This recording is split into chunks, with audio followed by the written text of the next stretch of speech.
Halo guys, ketemu lagi bareng aku. Kali ini kita akan membahas tentang bolehkah kita menggunakan antipsikotik bagi orang yang sakit jiwa. Dalam kasus ini, apakah rumah sakit diperbolehkan untuk mengabulkan permohonan dari pasien yang menginginkan untuk tidak menggunakan antipsikotik dalam proses pengobatannya? Pastinya kita semua pernah mendengar orang mengalami halusinasi, seperti melihat atau mendengar sesuatu yang tidak nyata. Sebenarnya orang yang mengalami halusinasi harus mendapatkan penanganan, sebab halusinasi merupakan salah satu dari kumpulan gejala yang sering masuk dalam kondisi psikis ataupun gangguan psikotik. Gangguan psikotik sendiri itu sering dialami oleh orang-orang yang mengalami gangguan mental tertentu. Misalnya seperti kondisi skizofrenia, gangguan bipolar, hingga psikosis postpartum pada ibu yang baru melahirkan.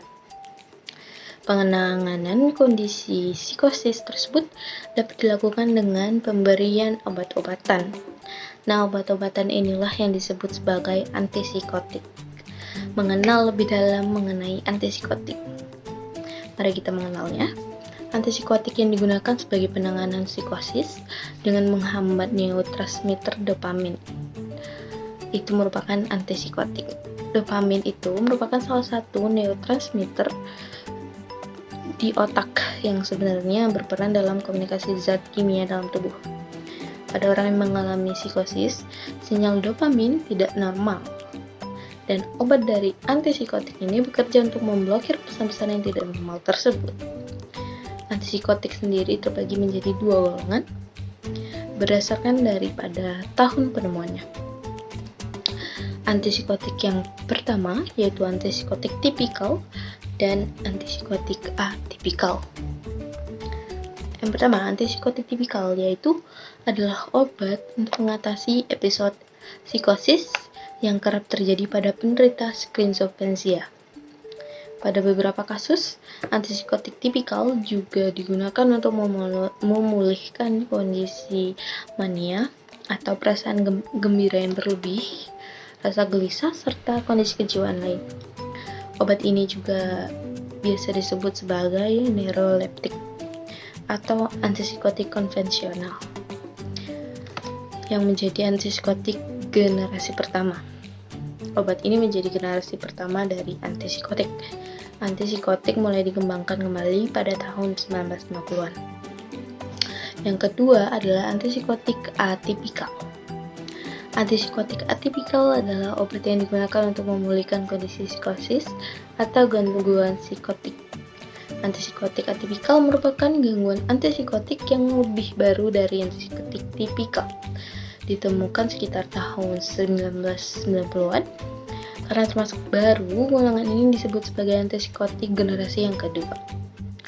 Selain dopamin, antipsikotik atipikal juga mempengaruhi serotonin, yaitu neurotransmitter lain di otak.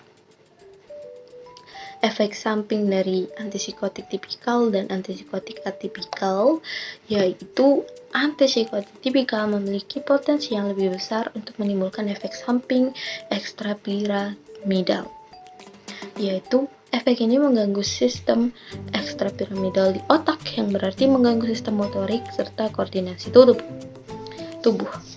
Efek samping ekstrapiramidal karena konsumsi obat antipsikotik tipikal dapat berupa tremor, kejang, kekakuan otot, serta hilangnya kontrol atau koordinasi pergerakan otot. Efek samping ini kadang menjadi permanen, walau konsumsi obat antipsikotik tipikal telah dihentikan.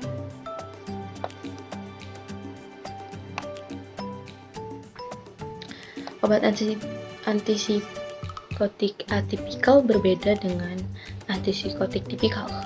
Obat antipsikotik atipikal memiliki resiko yang lebih kecil untuk menimbulkan efek samping ekstrapiramidal. Kalau begitu, beberapa penelitian menunjukkan efek samping antipsikotik atipikal tidak selalu berisiko lebih kecil dibandingkan menyebabkan diabetes tipe 2, peningkatan berat badan, dan tardive dyskinesia, atau biasa disebut gangguan neurologis yang ditandai dengan gerakan tubuh berulang tanpa disengaja. Terlepas dari efek samping yang mungkin dialami penderita psikosis, antipsikotik atipikal masih digunakan dalam pengobatan pertama penyakit mental tertentu. Juga apabila obat ini tidak efektif, maka obat ini juga tidak akan digunakan lagi. Lalu bagaimana dengan kasus yang sedang terjadi? Apakah rumah sakit harus mengabulkan permintaan dari pasien ataukah rumah sakit tetap menggunakan antipsikotik? Rumah sakit bisa membantu mereka sebenarnya dengan membangun komunikasi, dengan membantu mereka mencintai diri sendiri, membantu mereka bersyukur atas apa yang telah mereka miliki, dan membantu mereka untuk lebih tenang, bisa dengan menggunakan yoga ataupun terapi. Kita bisa membantu mereka dengan menggunakan terapi. Tanpa obat-obatan kita bisa membantu mereka. Obat itu hanya membantu sementara. Sedangkan jika kita ingin memperbaiki mental, kita perlu pendekatan diri dengan mereka. Jadi saya kurang setuju jika rumah sakit hanya memberikan obat-obatan tanpa membantu mereka sama sekali. Lebih baik kita mendekatkan mereka. Mungkin kita bisa membuat mereka bersyukur atas apa yang telah mereka miliki.